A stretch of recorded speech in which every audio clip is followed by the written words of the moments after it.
Bismillahirrahmanirrahim. Alhamdulillahil qail iqtaraba linnasi hisabuhum wa hum fi ghaflatin mu'ridun. Sadaqallahul azim. Asyhadu an la ilaha illallah wa asyhadu anna Muhammadan abduhu wa rasuluh wa nusalli wa nusallim ala rasulillah wa ala alihi wa ashabihi ajma'in. Alhamdulillah, kita sambung pengajian kitab kita Baharul Madhi jilid yang ke-15. Kita sampai pada masalah ke-151. Masih lagi di bawah tajuk bersegera melakukan amal ibadah sebelum sampainya fitnah seperti beberapa kerat malam yang gelap. Kita sampai muka surat 151. Kemudian sabda Nabi lagi, may yuqizu sawahibal hujurat, siapakah yang sanggup mahu membangunkan sekalian tuan-tuan bilik tidurnya. Nabi bertanya kepada kita, siapa yang mau pergi membangunkan sekalian isterinya yang tidur di dalam rumah masing-masing, dan biliknya pada masa itu telah diperbuat oleh Nabi SAW akan rumah isterinya itu beratur di tepi masjid negeri Madinah. Dan maksud Nabi SAW menyuruh membangunkan sekalian isterinya daripada tidur supaya bangun semuanya semayang pada malam itu, berbuat ibadat bersama-sama, meminta berlindung dengan Allah daripada segala bala yang dilihatnya dalam tidur, turun ke atas sekalian sahabatnya. Mudah-mudahan dimakbulkan Allah kiranya tertolak balak-balak itu. Kemudian bersabda Nabi lagi, ya rubba kasiyatin fid dunya ariyatin fil akhirah. Amboi, herannya banyak orang yang boleh berjadi berpakaian dan berhiasan dan bersegak dengan pakaian cantik dan bersedak-sedak di dalam dunia, rupanya menjadi bolos dia di dalam negeri akhirat. Baik, dalam hadis ini Nabi nampak balak yang sampai ke rumah sahabat-sahabat Nabi ni macam embun yang turun di atas bumbun mereka, macam hujan yang turun, embun yang turun atas keselian bumbung rumah sahabat. Maknanya balak itu kena pada orang Islam ni macam hujan turun, merata semua kena. Rumah orang tu ke, rumah orang ni ke, sama ya, akan datang ujian daripada bumbung rumah masing-masing. Dan saya dah terang dah pada tuan-tuan makna bumbung tu zaman sekarang ni. Apa yang dikatakan bumbung tu sekarang kita dah baca dah. Lalu Nabi menanya kepada sahabat, siapa yang boleh kejutkan isteri aku? Siapa yang boleh kejutkan isteri-isteri aku supaya bangun sama sekali, pergi semayang sekali, minta lindung daripada balak ni? Kata Nabi, ya rubba kasiyatin fid dunya. Apa nak jadi ni, kata Nabi? Banyak orang berpakaian di dunia, ariyatin fil akhirah, sebaliknya bertelanjang.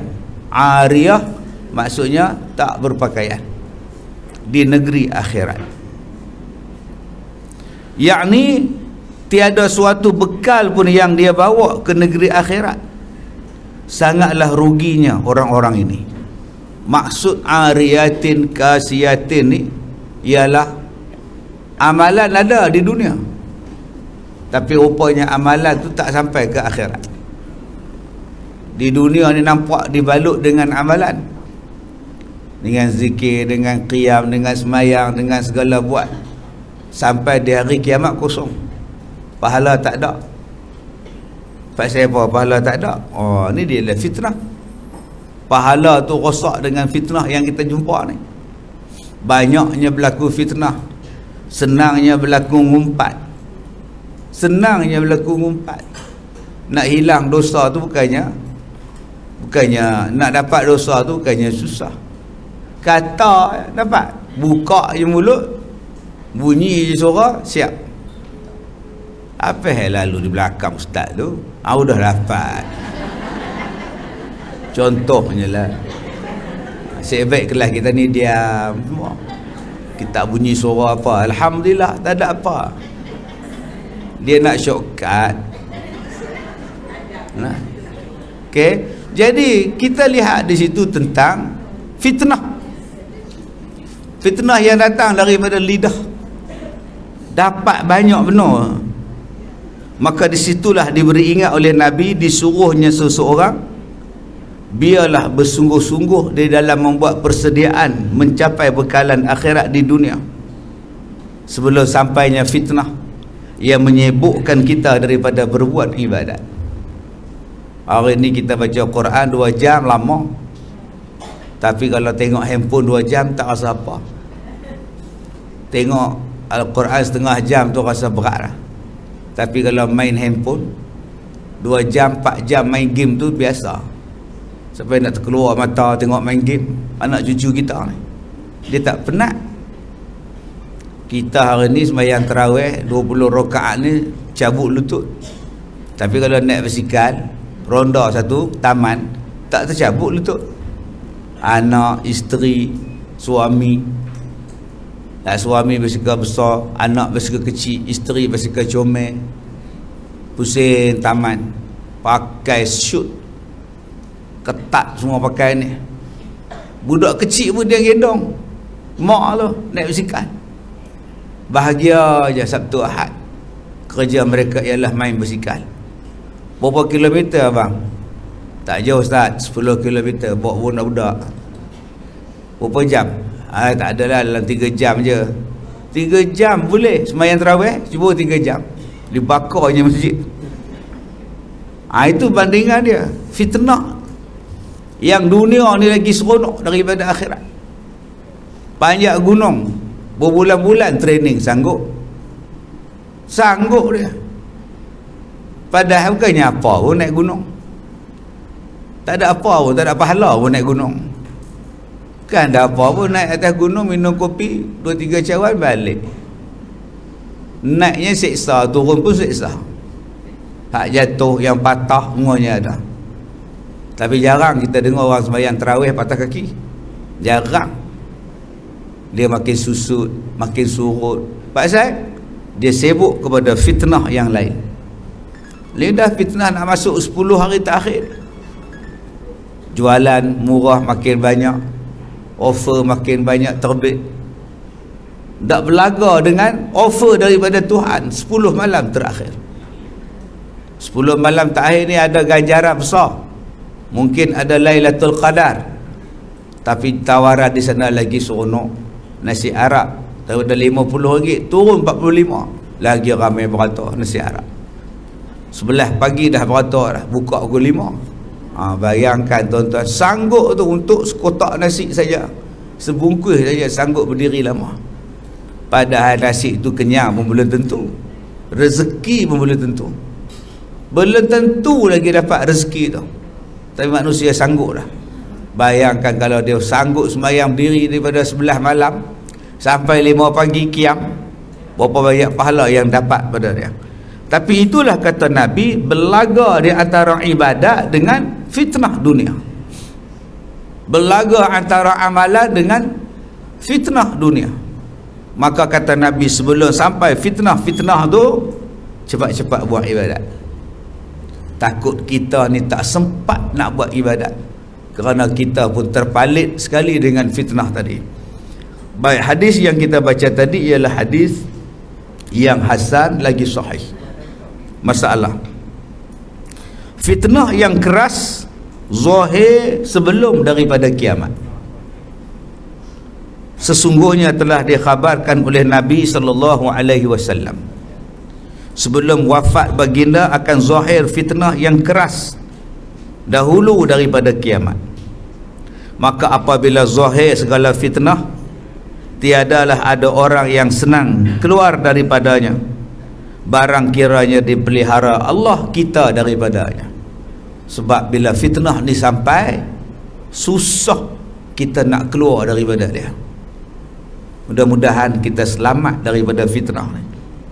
Maka segala khabar yang demikian telah dikeluarkan oleh Abu Isa At-Tirmizi dalam kitabnya Sunan At-Tirmizi dengan katanya an Anas bin Malik an Rasulullah sallallahu alaihi wasallam qala takunu baina yaday sa'ah fitanun ka qita'il lailil muslim. Diriwayatkan daripada seorang sahabat bagi Nabi sallallahu alaihi wasallam yang banyak mengingati akan harad Nabi sallallahu alaihi wasallam, dan diriwayatkan dia daripada hadis ini daripada Nabi sallallahu alaihi wasallam, namanya Anas bin Malik. Kata Nabi, jadi di hadapan kiamat itu ada beberapa fitnah, yakni akan zahir sebelum berdirinya kiamat, bermacam-macam fitnah semacam potongan-potongan malam yang gelap. Nabi sebut fitnah yang akan berlaku sebelum kiamat macam malam yang gelap, tak dapat kita nak cari, tak dapat kita nak keluar dengan mudah. Bila dah masuk dalam gelap, kaki meja disepak, kaki katil disepak, belaga sama-sama kita, maklumlah gelap, tak nampak apa dah. Duk diam pun takut, jalan pun takut, ditimpa kepada orang. Kata Nabi, fitnah tu terlalu gelap dan susah bagi kita untuk keluar daripada fitnah-fitnah itu. Bersyukur kepada Allah dapat kita belajar. Mudah-mudahan kita tahu macam mana yang dikatakan fitnah dan macam mana kita boleh keluar daripada fitnah yang disebutkan oleh Nabi Muhammad sallallahu alaihi wasallam, yakni bermacam-macam banyaknya dan jenisnya fitnah itu, seperti seorang yang masuk dalam malam yang gelap yang tak ada bulan dan tidak dapat keluar daripadanya. Sangatlah keras fitnah-fitnah itu hingga boleh jadi pada seseorang itu kadang-kadang beriman, kadang-kadang kafir, kadang-kadang beriman kemudian jadi kafir balik, sebagaimana sabda Nabi sallallahu alaihi wasallam, sa Islam sa kafir, sa Islam sa kafir. Itu fitnah. Sebab tu saya baca ada satu posting, satu status posting satu orang dalam Facebook, jangan cerita tentang Nabi Muhammad kepada saya tak gemar. Nabi Muhammad bukanlah suami yang baik kerana meninggalkan anak-anaknya dan dia beribadat di dalam gua Hira, tinggalkan anak-anak dia dengan isteri dia. Adakah ini satu contoh manusia yang baik? Murtad perempuan ni. Kalau ikutkan hukum, murtad, mengatakan Nabi itu zalim, mengatakan Nabi tidak bertakwa. Sedangkan setakwa-takwa manusia atas muka bumi ni ialah Nabi kita, Nabi Muhammad sallallahu alaihi wasallam. Sekali lagi dia sembahyang maghrib, dia Islam balik.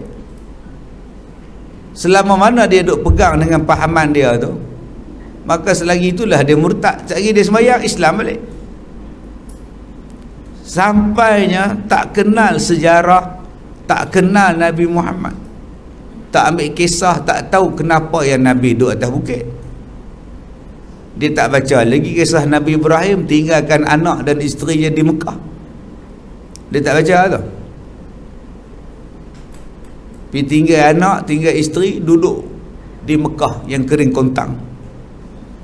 Nabi Ibrahim balik Palestin, rumah tak ada, jamban pun tak ada, maidin pun tak ada, duit pun tak ada, ayak pun tak ada. Dia lupa yang itu perintah Allah pada Nabi Ibrahim. Nabi Ibrahim tu Allah perintah, tinggalkan isteri kamu situ, kamu balik, nanti aku uruskan. Adakah kebulu anak Nabi Ibrahim tu? Adakah melarat mereka berdua? ikut sahajalah perintah Allah, nanti Allah buatlah. Yang kamu duk takut siapa? Ni jenis manusia tak ada iman yang Nabi duk sebut pada kita ni. Dan ramai pula sokong tulisan dia menghina Nabi Muhammad sallallahu alaihi wasallam. Dia lupa dia jadi kafir lah dengan perangai demikian. Yusbihur rajulu fiha mu'minan wa yumsi kafiran, wa yumsi mu'minan wa yusbihu kafiran, yabi'ul aqwamu dinahum bi'aradin minad dunya. Berpagi-pagi seorang lelaki itu berada dalam keadaan fitnah, hal keadaannya beriman, dan berpetang-petang ia hal keadaannya menjadi kafir pula, dan berpetang-petang ia hal keadaannya orang iman. Tiba-tiba pada pagi hari besoknya hal keadaannya menjadi kafir. Maka pada masa itu menjuallah oleh beberapa kaum akan agamanya demi keuntungan dunia yang sedikit. Kita ucapkan terima kasih kepada Olive Tin kerana membawakan kuliah kita pada pagi ini. Ya, di hadapan saya sekarang ni ada produk yang nama dia Olive Tin, campuran daripada campuran daripada buah tin dan minyak buah zaitun, dijadikan sebagai minuman, watini wa zaitun, maka dia dipanggil sebagai Olive Tin. Dua campurannya dicampurkan jadi minuman tambahan untuk kita ni buka puasa ke, nak sahur ke, ini elok sangat. Jadi bagi tuan-tuan yang nak mendapatkan Olive Tin boleh hubungi 019-546-6313. Baik, cubalah lihat orang yang telah tertipu dengan dunia, sebab mahu sedap dunia dijualnya Islam. Tang mana sedap dunia ni? Makan habis lama sedap tak mana? Sebelum tak telan. Sebelum telan tu sedap. Pas telan tak ada rasa apa. Sedap tak mana? Naik kereta mewah, rosak duduk tepi jalan juga. Sedap tak mana? Rumah sementara nak tidur, dah tidur lupa dunia, duduk dalam longkang boleh tidur, wahya batat boleh tidur. Sedap tak mana dunia ni? Mas banyak, orang duk ngintai mas kita bila boleh rompak. Tapi ni buat macam mana? Itulah yang manusia nampak. Yang manusia nampak ialah jawatan, pangkat, kuasa. Allah Ta'ala bagi jawatan, pangkat tu untuk kamu jaga Islam. Tak, kamu beratkan lagi orang dengan Islam sampai orang nak beramal tak boleh. Itu fitnah. Nak ceramah tak boleh, nak kuliah tak boleh, nak pergi masjid tak boleh, nak semayang tak boleh. Patutnya kamu pegang jawatan, memudahkan orang untuk beribadat, menyokong orang untuk beribadat, menyenangkan orang lagi untuk ibadat. Tak disusahkan lagi pula. Sebaliknya maksiat jadi senang. Nak semayang ni jadi susah, tak ada sejadah tak boleh. Tapi tengok konsert tak pula bawa sejadah. Cuba buat konsert Justin Bieber tu, pergi buat sejadah, diwajibkan. Ini pelik-pelik benda yang berlaku di akhir zaman ni.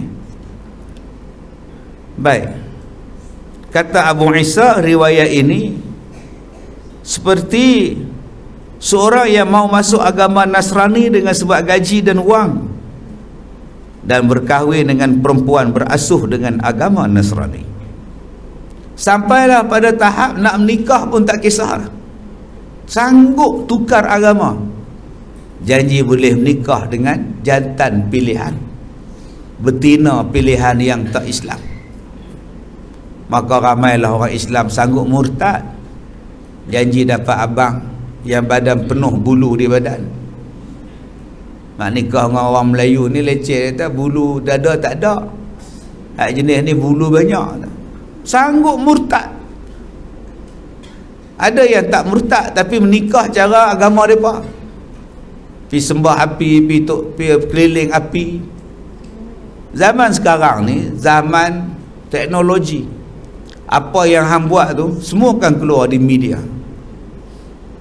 Sanggup tuan-tuan. Bila tanya kamu murtad ke? Dah, habis tu ini tradisi je. Tradisi apa? Itu melibatkan agama. Yang duk pusing nunggu api kat tali rapi kat belakang, itu nama dia agama depa. Mana boleh. Saya menikah dengan keluarga dia, jadi adat keluarga dia saya kena ikut. Habis itu Nabi ke mutak dia nak. Mudahnya orang perempuan Islam nikah dengan yang bukan Islam demi cinta. Macamlah mereka tu boleh bela kita daripada mahsyar. Sanggup. Nah, sanggup. Tu belum masuk lagi yang sanggup menukar agama sebab nak menikah. Jantan dengan jantan. Dia jantan Melayu, nak nikah dengan jantan orang putih. Lagu mana nak dapat anak ni? Dia kata boleh bela anak angkat. Maka sanggup dia murtad, janji boleh menikah sama-sama jantan. Dengan bangganya duk bercium dalam gereja. Bangga Mak Saleh cium. Dia jantan, Mak Saleh pun jantan. Cuba fikir tengok, kalau binatang tu boleh masuk dalam gereja tu, binatang menung, tengok depa ni macam mana. Itulah dia fitnah yang terlalu kuat. Baik, hadis yang kita baca ni ialah hadis sahih. Maka sebelum sampai saat-saat macam tu, jaga elok-elok anak-anak kita. Sebab tu Nabi kata, mana ada anak dara, bagi nikah cepat. Dah jumpa kufu dia, bagi nikah. Jangan duk tangguh ke. Biarlah dia nak belajar tu dia. Kan dah lulus dah ijazah dah sekarang. Itu kata kau nak sambung master tu dia. Biarlah ustaz, jangan. Pakwa dia pun dah ada dah. Tunang pun dah ada, bagi nikah lah makcik. Nak kerja sampai PhD sampai mana?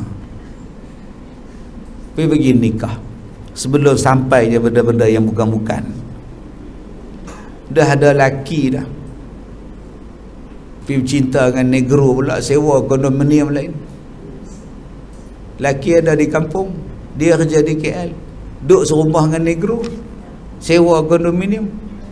Tahu gaduh lagu mana tu, dibunuhnya pula negro tu, bunuh dia pula. Bila tanya hang duk berapa lama dah? Lama dah. Ni bini orang tahu. Pasal apa hang duk sekali? Kami kawan. Hak laki di kampung tak tahu apa. Demi nak cari rezeki tak apalah, hampirlah kerja. Sebab tu saya kata banyak kali lah, tempat isteri di sisi suami. Seorang sana, seorang sini, PJJ sana, PJJ sini, lama-lama di-JJ orang lain. Menjejeh-jejeh kita kan.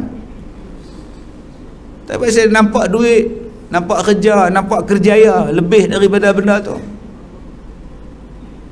Zaman sekarang tak boleh.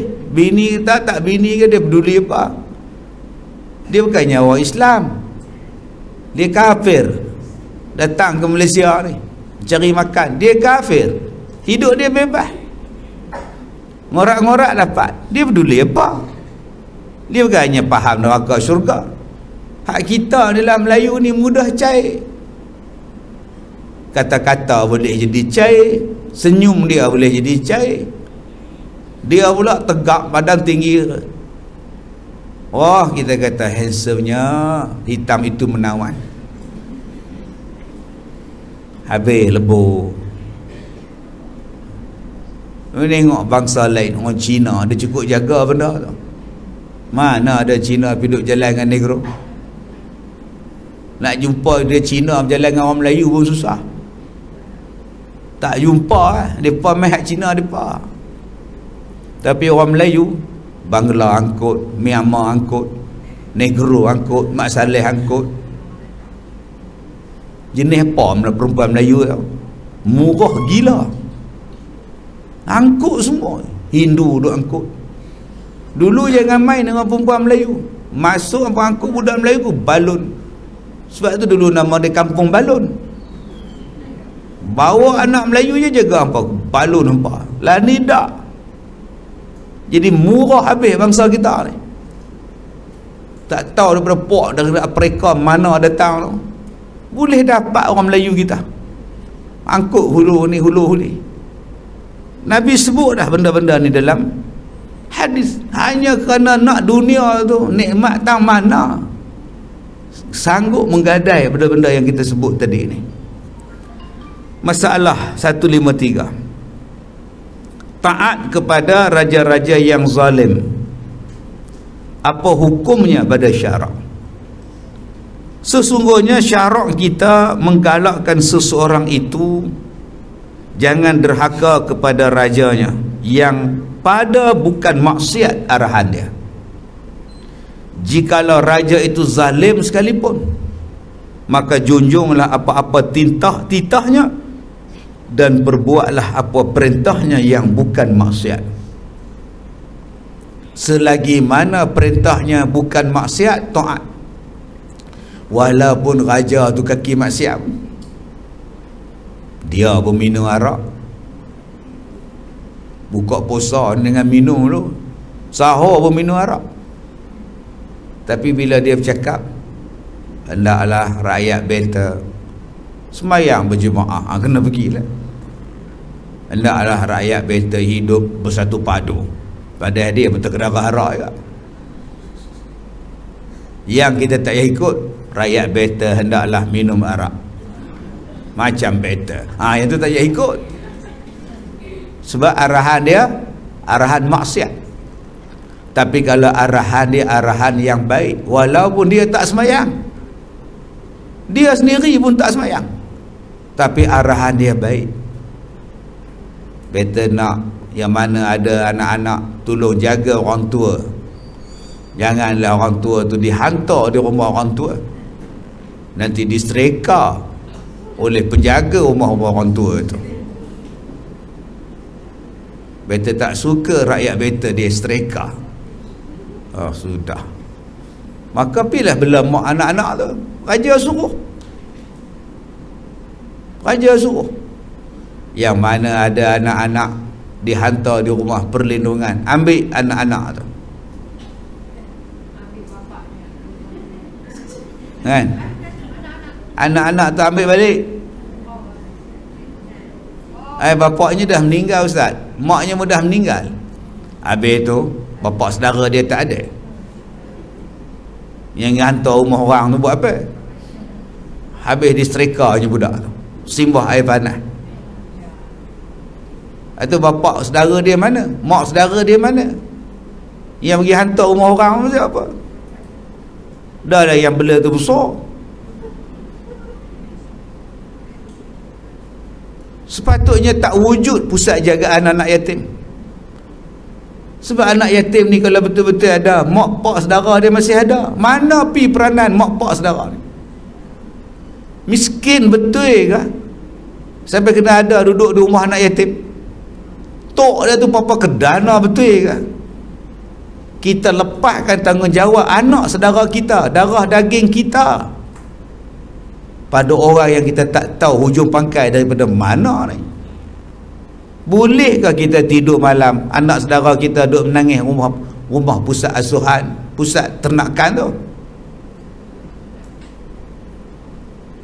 Bolehkah kita ni pergi makan ayam goreng, kita tak tahu anak menakan kita, anak adik kita yang mati, adik kita tu, dia makan apa?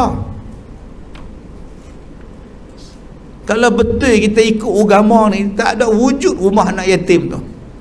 Sebab masing-masing kita ni ada waris-waris yang masih hidup. Tapi sayang, tanggungjawab yang begitu besar pahala Allah nak bagi, kita pasing pada orang. Maka dengarlah cerita yang bukan-bukan, yang menyedihkan, yang menyeksakan mata kita tengok berlaku depan mata kita. Baik, bermula dalil yang menunjukkan atas suruh yang demikian itu ialah sebagaimana hadis yang dikeluarkan oleh Abu Isa At-Tirmidzi an Wa'il bin Hujrin qala sami'tu Rasulullah sallallahu alaihi wasallam wa rajulun sa'alahu faqala ara'aita in kana alaina umura yamna'una haqqana wa yas'aluna haqqahum. Diriwayatkan daripada seorang sahabat Nabi sallallahu alaihi wasallam, namanya Abi Wa'il bin Hujr radhiyallahu anhu, katanya, telah aku mendengar akan Nabi sallallahu alaihi wasallam bersabda, dan seorang lelaki bertanya kepada Nabi perihal raja yang zalim, adakah patut kita taat kepadanya? Maka kata lelaki itu, ya Rasulullah, khabarkanlah kiranya pada hamba bagaimana hukum syarak Islam jika ada atas kami beberapa raja yang telah kami angkat dan mengaku taat kepadanya, tiba-tiba berbuat zalim akan kami, iaitu menegah mereka itu akan hak-hak kami dan dituntut mereka itu segala haknya kepada kami. Apa kami nak buat dengan pemerintah yang macam itu? Kami yang lantik dia jadi ketua, kami pilih dia, kami pangkah dia, kami angkat dia. Bila dah jadi pemimpin, di-raggingnya pula kami ni.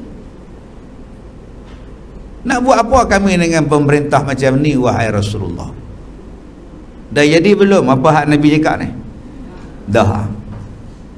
Mana hak jadi pemimpin tu? Rakyat yang angkat.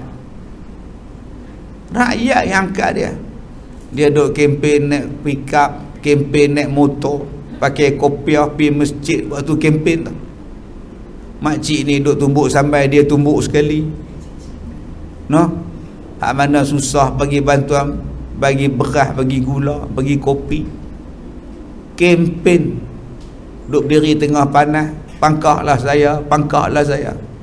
Tiba-tiba bila dah naik di atas, dia pangkah kita pula. Siapa tak pakai topeng ni nak kena denda 100,000 ni. Hai. Oi. Hang bagi aku hari tu RM50 je. Ubah-ubah nak mengundi.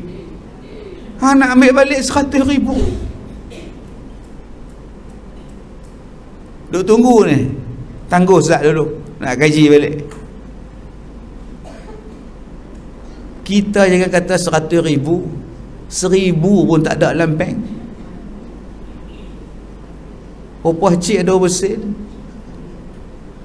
Upah sen, upah cik ada dalam pondok.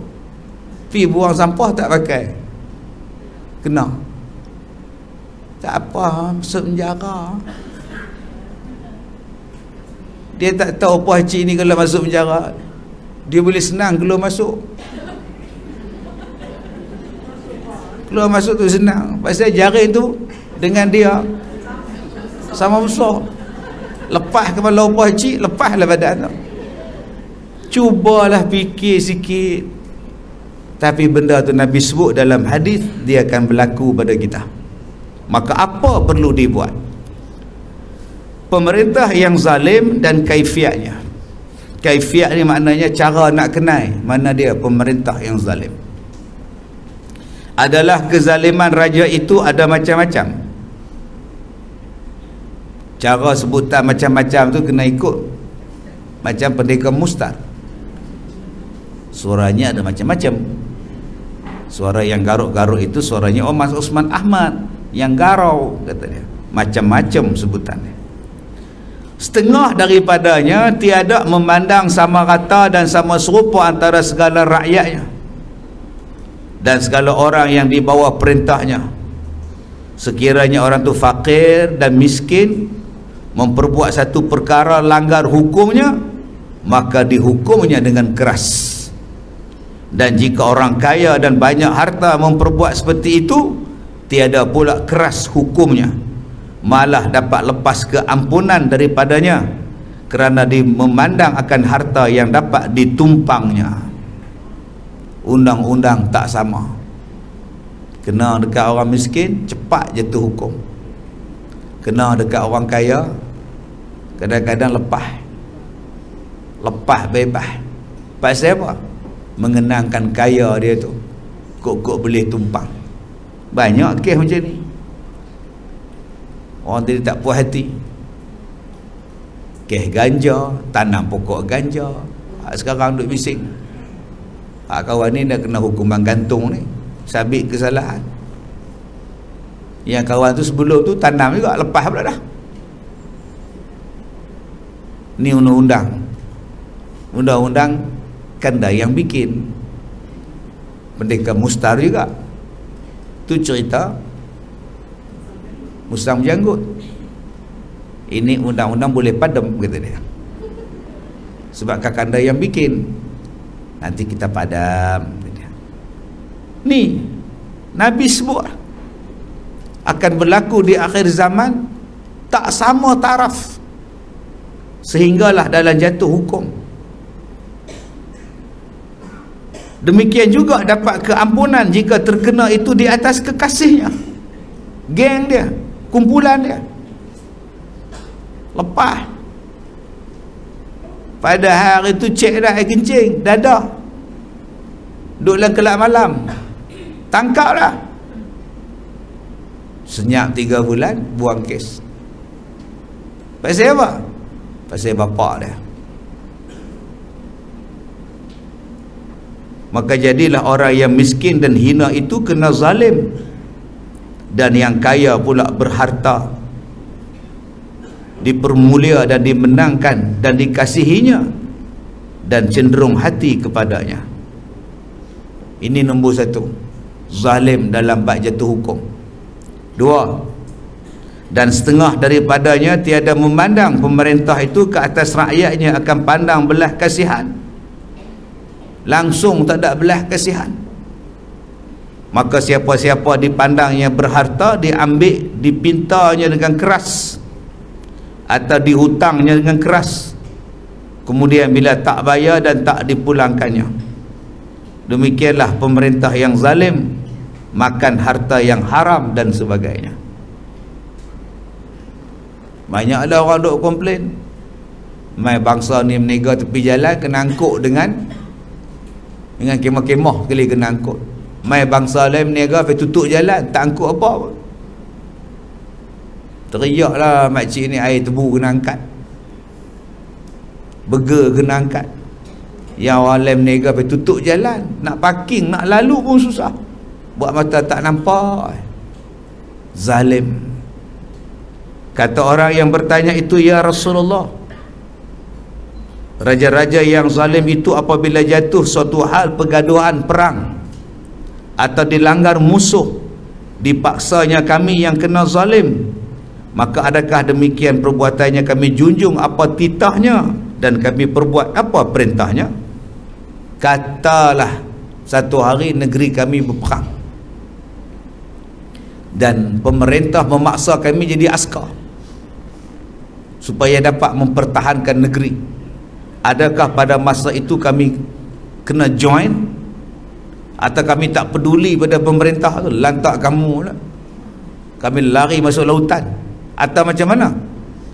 Apakala didengar oleh Nabi perkataan demikian, Nabi berkata, faqala Rasulullah sallallahu alaihi wasallam, isma'u wa ati'u fa innama alaihim ma hummilu wa alaikum ma hummiltum. Maka sabda Nabi, dengarlah oleh kamu sekalian apa suruh dan perintahnya, dan ikutlah oleh sekalian kamu akan apa-apa perintahnya yang tidak membawa kepada maksiat, dan jangan sekalian kamu keluar daripada taatnya, jangan melawannya, jangan menderhakanya, dan juga jangan dicari jalan menurunkan daripada tahta kerajaannya atau membunuhnya, kerana ianya demikian membawa fitnah yang lebih besar dan menumpahkan darah dan jadi bercerai dan berpecah belah kalimah-kalimah kamu. Kalau perintah dia itu perintah yang baik, maka taatlah, walaupun dia tak baik. Jangan kamu jatuhkan dia, jangan kamu turunkan dia, musibah dia lagi besar daripada itu. Kalau perintahnya tidak maksiat, boleh ikut. Tapi kalau perintahnya maksiat, jangan ikut dia, jangan taat pada dia. Walaupun daripada sudut yang lain zalim punya orang ni, tapi perintah yang dia keluarkan tu tak zalim, maka ikut sajalah. Tetapi kalau perintah yang dia buat itu melanggar syariat Allah, jangan ditaat kepada perintahnya. Adapun zalimnya dan fasiknya, kita pulangkan kepada Allah membalasnya. Kalau dia tak sembahyang, tu dia dengan Tuhan lah. Isteri dia pun tak tutup aurat, ustaz, tu dia dengan Tuhan. Kita kadang-kadang duk kait sekali anak dia, isteri dia semua. Itu biar Tuhan membalasnya. Kerana sesungguhnya atas batang leher mereka itu apa barang yang ditanggungkan mereka itu, dan atas batang leher kamu barang yang ditanggungkan atas kalian kamu. Mereka pun akan disoal di hari kiamat atas apa yang mereka buat, dan kamu juga akan dipersoalkan atas apa yang kamu buat. Bermula ini hadis hasan lagi sahih. Baik, bab ke-31, bab majaa fil harji wal ibadati fihi. Bab yang datang ia pada menyatakan huru-haranya berperang dan menyatakan berbuat ibadat di saat huru-hara perang. Baik, ada 3 hadis yang kita nak baca. Ketiga-tiganya adalah hadis sahih. Okey, terima kasih kepada Olive Tin yang membawakan rancangan kita bab fitnah kiamat ini. Ya, kita dengar pun kita takut. Ya, takut mungkin kita sekarang berada di dalam fitnah yang Nabi duk sebut ni. Terima kasihlah pada Olive Tin. Jadi tuan-tuan boleh hubungi 0195466313 untuk dapatkan jus sumpahan Olive Tin, zaitun dan buah tin untuk minuman kesihatan kita. Baik, hadis pertama an Abi Musa al-Asy'ari qala Rasulullah sallallahu alaihi wasallam, inna min waraikum ayyaman yurfa'u fiha al-'ilm wa yakthuru fiha al-haraj. Qalu ya Rasulullah mal haraj? Qala al-qatlu. Hadis sahih daripada Abi Musa, bersabda Nabi sallallahu alaihi wasallam bahwasanya di belakang kamu beberapa hari yang diangkat padanya akan ilmu, dan akan banyaknya berlaku huru-hara. Kata sahabat, apakah huru-hara itu? Pembunuhan. Pembunuhan. Dia bukan sebut perang, dia sebut pembunuhan. Maknanya umum. Perang membunuh, bunuh membunuh. Hadis kedua, an Ma'qil bin Yasar raddahu ila Nabi sallallahu alaihi wasallam, al-ibadatu fil harji kal hijrati ilayya. Daripada Ma'qil bin Yasar dikembalikan hadis ini kepada Nabi sallallahu alaihi wasallam. Berkata Nabi, beribadat dalam huru-hara pahalanya seperti berhijrah kepadaku. Hadis yang sahih. An Thauban qala Rasulullah sallallahu alaihi wasallam, idza wudi'a as-sayfu fi ummati lam yurfa' anha ila yaumil qiyamah. Daripada Thauban telah bersabda Nabi sallallahu alaihi wasallam, apabila dipancungkan pedang pada umatku, tiadalah diangkat daripadanya sampailah hari kiamat. Hadis sahih. Maka bila bermula saja perang sesama umat Islam selepas kematian Rasulullah, maka sampai kiamatlah orang Islam akan berbunuh sesama orang Islam, dan benda itu telah berlaku. Asyik bergaduh je Islam sama Islam. Ketahuilah wahai saudaraku, huru-hara dan fitnah yang dikhabarkan oleh Nabi tadi telah banyak berlaku selepas Nabi wafat. Sebab banyak jadi yang demikian, puncanya apa? Kerana sedikitnya segala umat Nabi Muhammad yang memberi nasihat. Tukang bagi nasihat tak ada. Tukang bagi nasihat supaya janganlah bergaduh, janganlah berperang, janganlah bertekak. Jangan. Tukang bagi nasihat tu tak ada. Yang banyaknya tukang perangat, tukang perapi. Bulan-bulan puasa ada ayat bergaduh, ayat berdebat bulan puasa, ayat bertekak bulan puasa. Ini perangai, dan tak ada siapa nasihat. Dia hangatkan lagi pula. Kita sediakan popcorn sebab nak tengok orang Islam sama Islam bertekak. Sebab apa tak ramai orang bagi nasihat? Oleh kerana yang memberi nasihat itu tidak ada, yakni berkurang adanya orang yang mengajar dan orang yang menanggung ilmu syarah. Yang mengajar tak ramai. Yang banyaknya dia mengajar tapi dia memihak.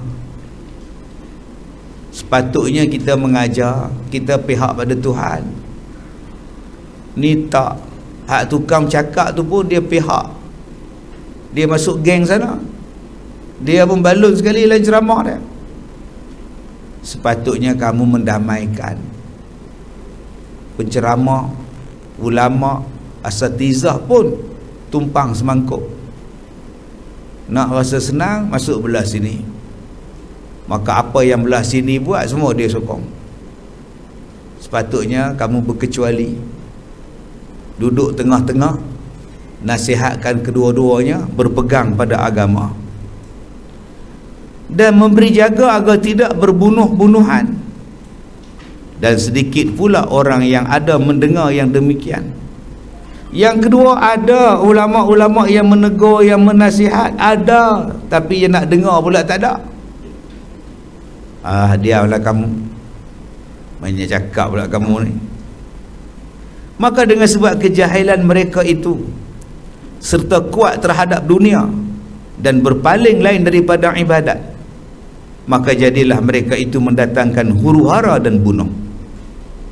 Maka sebelum Nabi wafat, Nabi menceritakan kepada kita akan segala sahabatnya perkara-perkara tersebut dalam hadis yang kita bacakan, 3 hadis tadi. Allahu Akbar. Jadi kita sambung lagi insya-Allah tentang beribadah ketika berperang. Dalam pelajaran yang lain, hari ini kita ada sambutan nuzul Quran. Kita ada macam-macam program. Masuklah forum perdana pada pagi ini, insya-Allah kita sambung pengajian kita. Jadi besok cuti lah, nuzul Quran. Boleh sambung rehat. Hari Rabu kita jumpa balik. Dan selepas ni kita ada sambutan nuzul Quran, kita ada forum bersama 2-3 ustaz yang dibawa daripada Kuala Lumpur. Baik, cukup sekadar itu. Terima kasih kepada Olive Tin. Jadi tuan-tuan boleh dapatkan makanan tambahan Olive Tin dari MZ Holding, jus sumpahan untuk kesihatan kita, di talian 0195466313. Wallahu a'lam. Assalamualaikum warahmatullahi wabarakatuh. Ya, tak tahu saya kau.